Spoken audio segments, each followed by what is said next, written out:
Começamos. Então, a paz de Deus com todos. A palavra hoje vai ser Atos 21.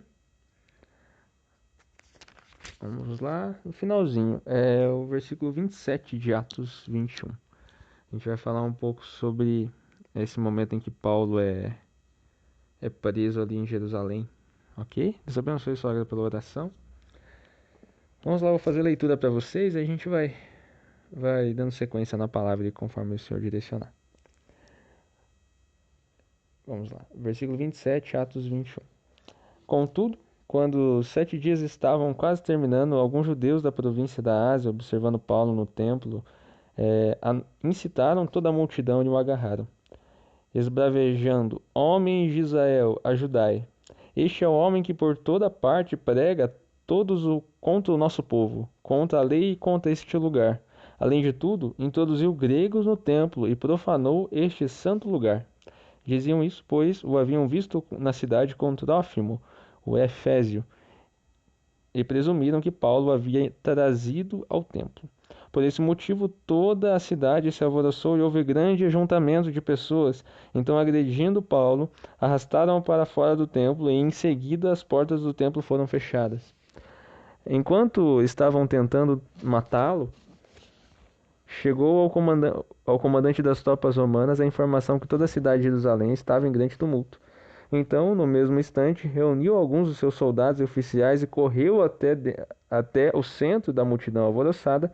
Quando viram o comandante e os seus soldados, pararam de espancar a Paulo.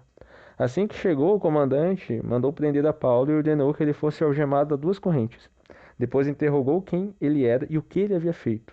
E do meio da multidão, uns gritavam de uma maneira e outros de outra, sem conseguir deduzir a verdade por causa do alvoroço, ordenou que Paulo fosse levado para a fortaleza.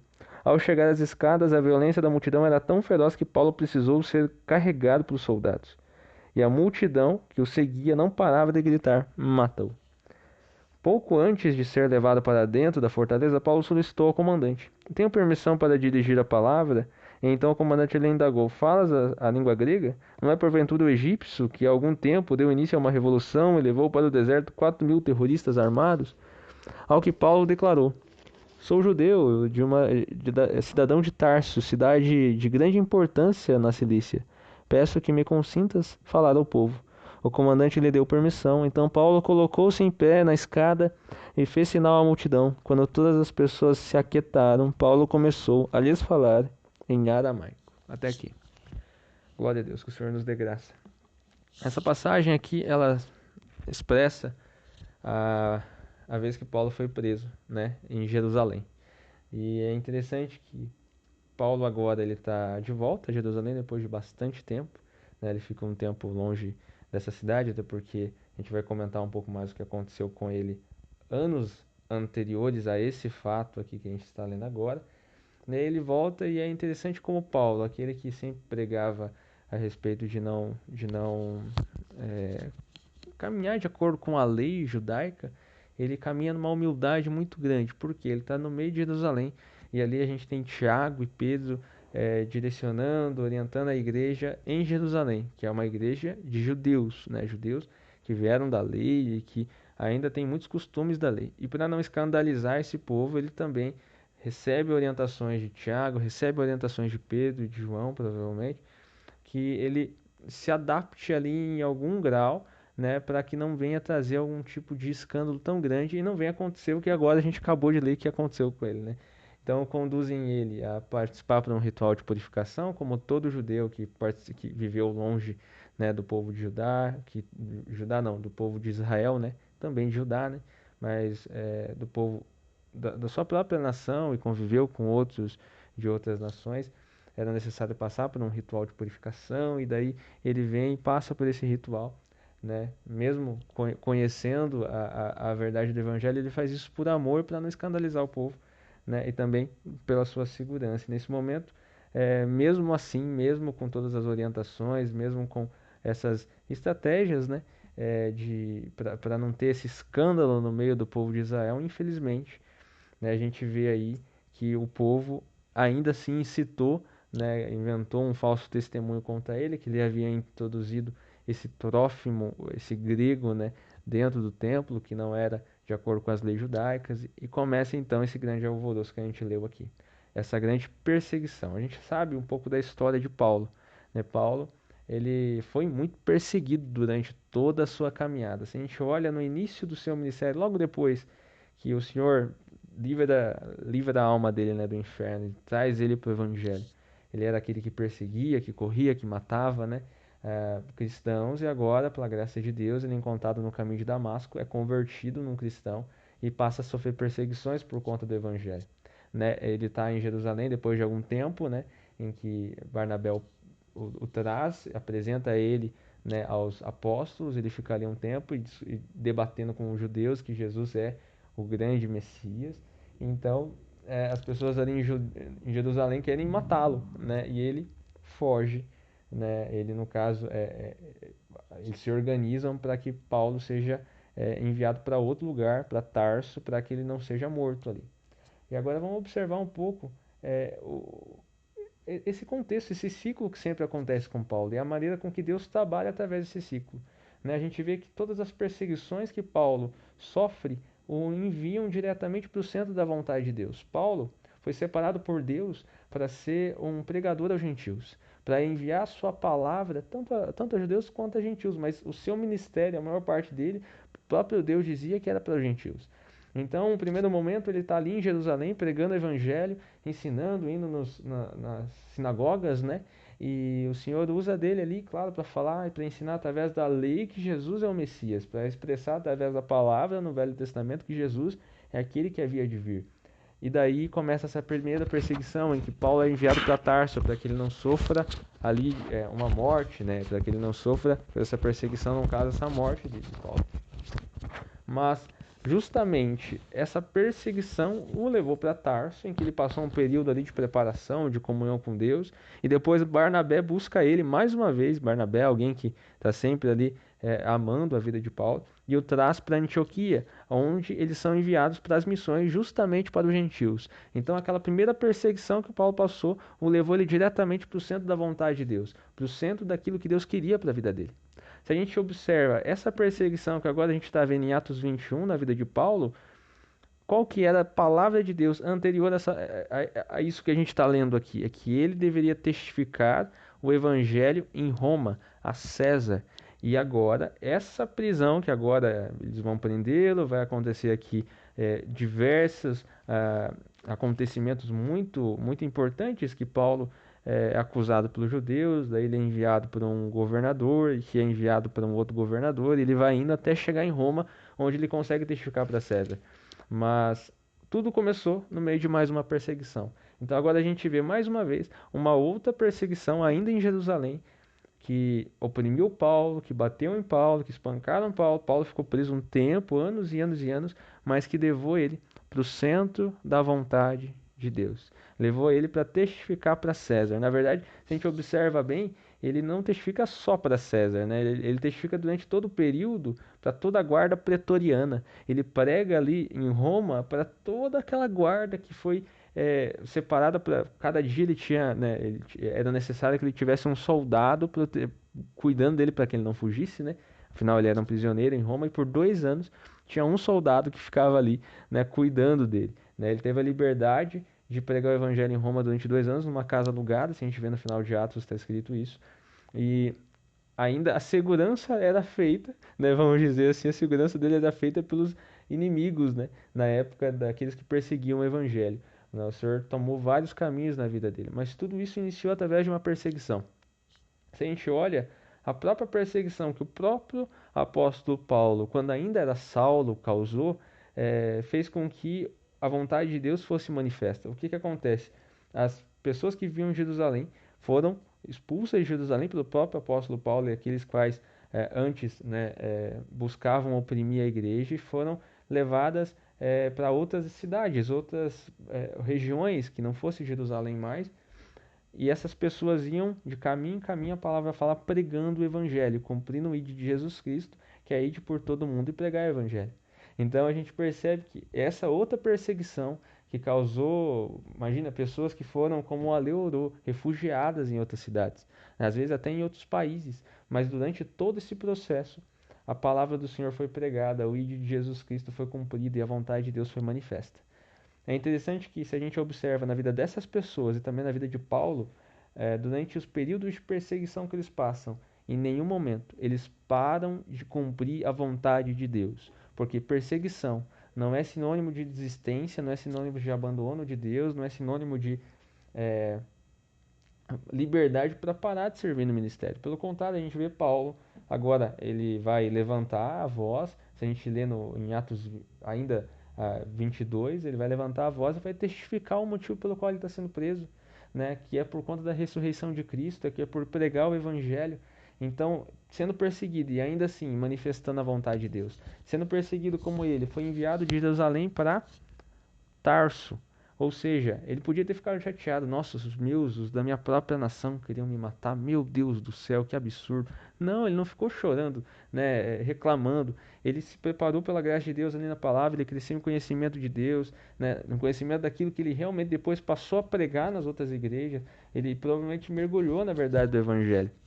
E quando ele foi, mais uma vez, buscado por Barnabé, ele foi cumprir o chamado que Deus estabeleceu para ele, né? Então, em meio às perseguições, ele continuou cumprindo a vontade de Deus. Então, a perseguição que a gente passa não é um sinônimo de que pronto, agora acabou para mim. Na verdade, a gente percebe que todas as coisas cooperam para o bem daqueles que amam a Deus, até as perseguições. Então, se você está passando alguma perseguição, não é momento e nenhum motivo para você parar de cumprir o chamado que Deus te deu. Na verdade, durante essa perseguição, ou a própria perseguição, faz parte do nosso chamado, faz parte do nosso ministério.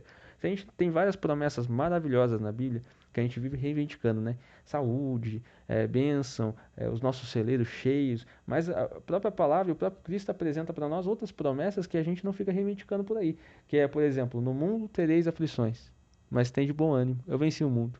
O próprio Paulo, ensinando Timóteo, fala que aqueles que vivem piedosamente sofrerão perseguições por conta de Cristo Jesus. Então, a todo momento, a Escritura apresenta para nós que em meio ao Evangelho nós teremos perseguições.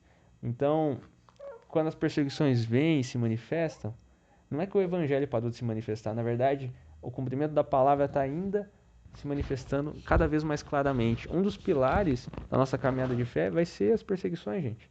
Então, quando as perseguições se manifestarem, não quer dizer que é motivo, agora é a hora da gente parar. Não é agora é a hora da gente dar um tempo, não. Agora é a hora da gente continuar pregando. Paulo manifestou isso claramente, né? A vida dele foi muito disso, porque ele estava sendo perseguido em uma cidade, ele ia para outra pregar o evangelho, né? A perseguição em uma cidade empurrava ele para o centro da vontade de Deus em outra, empurrava ele ainda para mais dentro do seu ministério, ainda para mais profundamente dentro da vontade de Deus. A gente olha ele naquele naufrágio nos últimos capítulos de Atos, meu Deus do céu, né? Uma situação ali completamente difícil. Quem que ia estar querendo cumprir o chamado, cumprir o ministério no meio daquele contexto que ele estava vivendo? 14 dias perdidos no meio do mar, fome e todo mundo nervoso, uns querendo matar ele, outros querendo pular do barco. Era difícil. Mas ainda assim, quando ele chegou lá naquela ilha, né, a ilha de Malta, se eu não me engano, e ele ainda foi mordido por uma serpente. Olha a situação complicada, estava difícil. Mas ainda ele foi, pregou para Públio, o Senhor usou ele para curar o pai desse líder daquela cidade, do maioral daquela cidade. O Senhor usou ele para pregar o evangelho naquele lugar. E glória a Deus, no meio da perseguição ele cumpriu o chamado dele. Depois chegou um outro navio, levou eles para o centro da vontade de Deus, que era Roma, e lá ele continuou pregando o evangelho, mesmo em perseguições, mesmo em cadeias. Se a gente olha mais um exemplo da vida de Paulo, é quando ele declara lá na carta, se não me engano, a Tessalônica, aos Tessalonicenses, né? Ele fala que, olha, a minha vontade era ter ido com vocês uma ou duas vezes, mas Satanás me impediu. Satanás impediu, ele mesmo declara, né? Satanás impediu Paulo de ir para Tessalônica duas vezes que ele quis ir. Só que Paulo fez o quê? Parou de buscar a Deus por Tessalônica? Parou de buscar a Deus pelos irmãos que ali residiam? Não. Ele escreveu uma carta. E essa carta foi bênção para Tessalônica, mas foi bênção para milhares e milhares de outras igrejas que tiveram acesso a ela, como hoje nós temos. E a gente pode aprender com os conselhos que Deus usou Paulo para aquela igreja, que ele não pôde estar presente. A carta que ele escreveu foi bênção não só para Tessalônica, foi bênção para nós também. Por quê? Porque de alguma maneira ele foi impedido por Satanás de não ir lá presencialmente. Se ele tivesse lá presencialmente, talvez a carta não existisse e a gente não tivesse acesso a essa carta. E hoje a gente não fosse abençoado por ela. Então, até mesmo Satanás, ele trabalha para a bênção e para cumprimento da vontade de Deus. Porque ele é, como até o próprio Lutero, por vezes, não sei se foi Lutero ou foi Agostinho que escreveu ou falou, que o diabo é o diabo de Deus, né? Ou seja, ele é usado por Deus ainda para cooperar para o propósito de Deus na Terra. Então, até as perseguições, né? Elas cooperam para o bem daqueles que amam a Deus. Se a gente olha bem, a gente falou de Paulo, a gente falou da igreja no primeiro século, o próprio Cristo, né? O adversário conduziu ele de certa forma, bateu nele, foi o próprio Judas, a palavra fala que o diabo entrou nele para que ele entregasse Jesus aos maiorais, né? O diabo incitou a multidão, Jesus foi crucificado, né? Olha o sofrimento que ele passou, foi uma perseguição que o levou à morte e aquilo ali cooperou para o bem de todos aqueles que amam a Deus, né? Todo aquele sofrimento que Cristo passou hoje é a nossa salvação, hoje é a nossa libertação, hoje é a nossa cura, né? Aquela perseguição que Cristo passou, todo o sofrimento emocional, espiritual e físico, que não pode se comparar, porque no momento que o próprio Deus diz Eli, lama sabachthani para o próprio Deus, né? É algo que a gente não consegue compreender com a própria mente, né? Quando Cristo fala isso para Deus, é algo que a gente não consegue compreender, mas ainda assim, naquele lugar, para que a profecia se cumprisse, depois de dizer isso, ele ainda pede água, dá um vinagre para ele e depois disso ele entrega o Espírito. Então, Jesus, mesmo em todo sofrimento, em toda angústia, ele olha para João e fala: eis aí tua mãe, olha para ela, eis aí teu filho. Detalhes de amor, de cumprimento de ministério, mesmo em perseguição. Até em perseguição ele cuidava das pessoas, porque a perseguição não é um motivo para a gente parar de cumprir nosso chamado. A perseguição não é um motivo para a gente parar de cumprir o nosso ministério, parar de obedecer a Deus, nunca foi. A gente olha na Escritura, a perseguição é parte do nosso ministério. A perseguição até mesmo nos leva para o centro da vontade de Deus. Às vezes, um foi tirado de um lugar, Paulo foi expulso de uma cidade, apedrejado e foi conduzido a outra, onde ele pôde pregar o evangelho, onde a igreja cresceu, onde a igreja deu fruto. Por quê? Na cidade anterior ele tinha sido expulso a pedras, né? Então a perseguição não é um motivo que as coisas estão indo errado, às vezes é até um motivo que as coisas estão indo bem, né? Se não tivesse perseguição, às vezes é alguma coisa a se pensar, será que a gente não está se adaptando aos padrões desse mundo, né?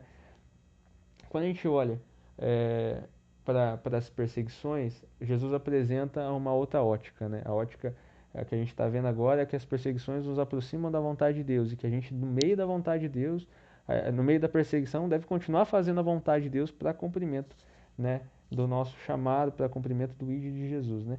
Mas a gente percebe que Jesus, na parábola do semeador, apresenta uma outra forma que o nosso padrão de comportamento pode se apresentar. Quando ele está falando da semente cair junto a pedregais, ele fala que o sol vem e aquela semente que logo cresceu, ela se queima, né?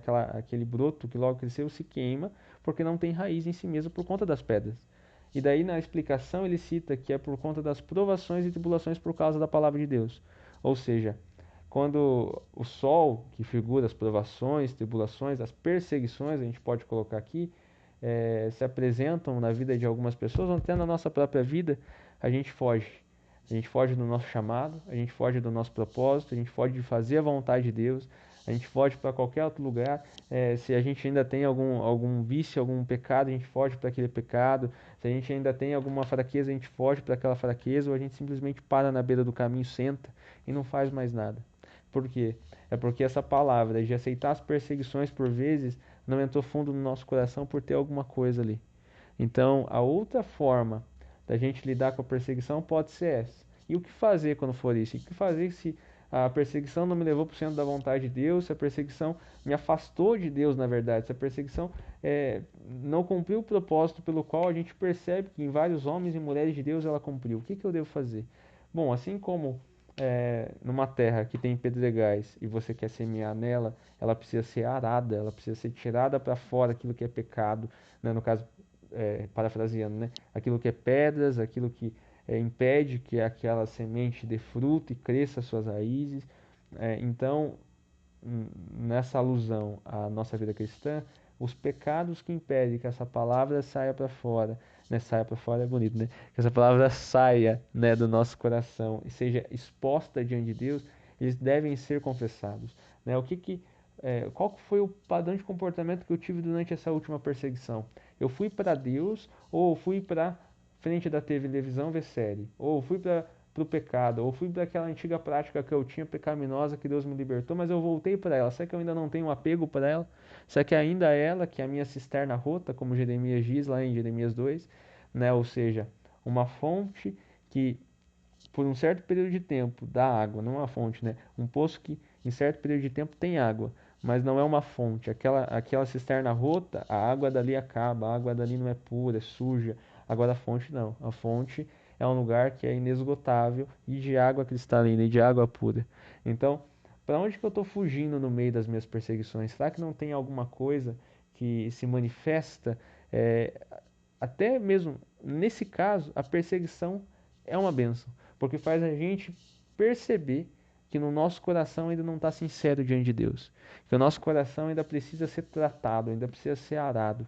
E eu acredito que o Senhor ele quer expor isso no nosso meio, para que quando uma perseguição vier, e a gente tomar uma atitude que não é continuar fazendo o que Deus mandou a gente fazer, a gente entender, caramba, então realmente eu ainda tenho uma fraqueza nisso, porque se manifestou uma aprovação e eu não corri para Deus, eu corri para esse pecado.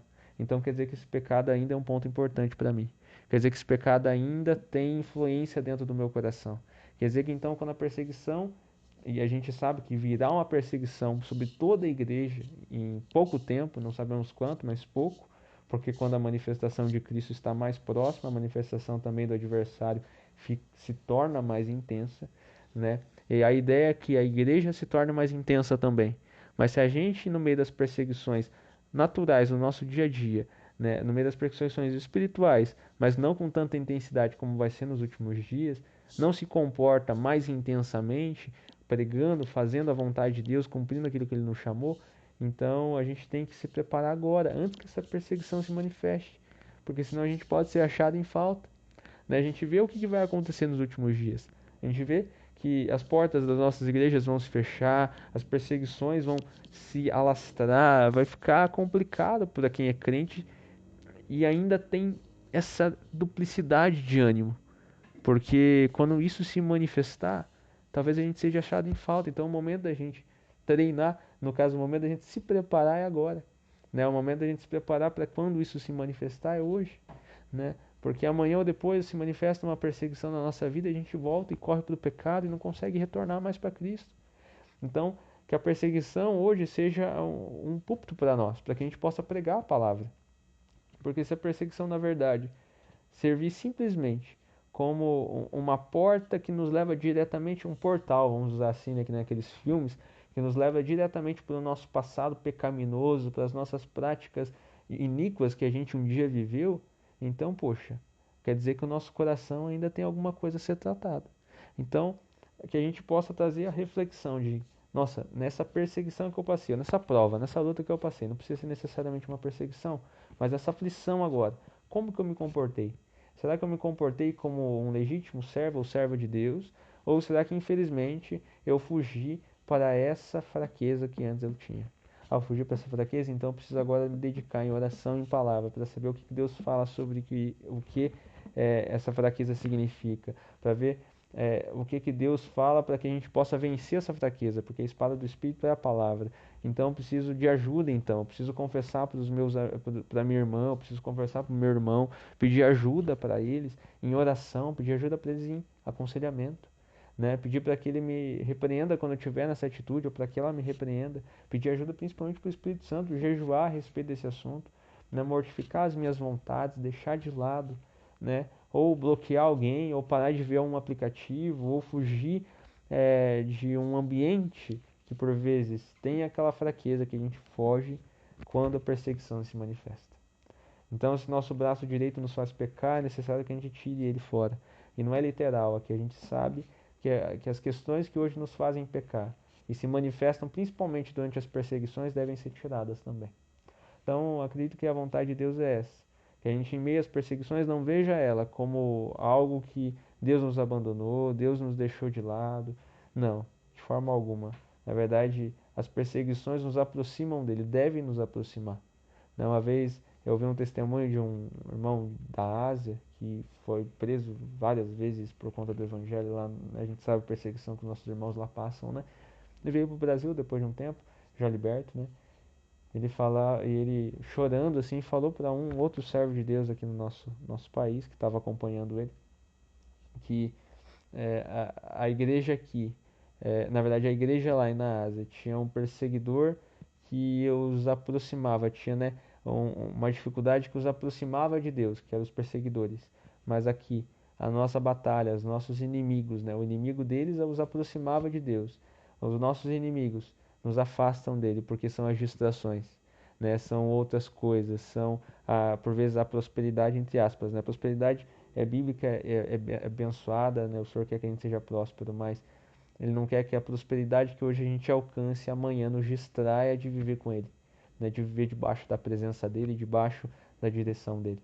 Então, por vezes, os nossos inimigos, a vontade de Deus é que nos aproximem de Deus, mas se estão nos afastando, é porque em algum grau o nosso coração tem algo que precisa ser tratado.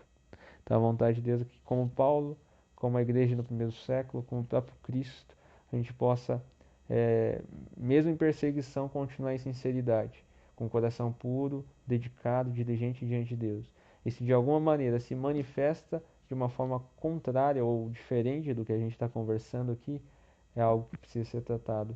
E o Espírito Santo não está acusando, está jogando pedra, que nem por vezes a gente escuta, mas está te chamando para, de certa forma, confessar para Ele a sua ansiedade, a sua dificuldade, o seu pecado, e assim ser por Ele tratado e viver uma novidade de relacionamento com Deus. E na próxima perseguição, continuar usando a perseguição como um púlpito, né? Porque eu acredito que em meio às perseguições, quando a gente prega, parece que a nossa voz ecoa mais alto, parece que a nossa voz vai mais longe e parece que a gente chega mais perto de Deus e da vontade do nosso amado.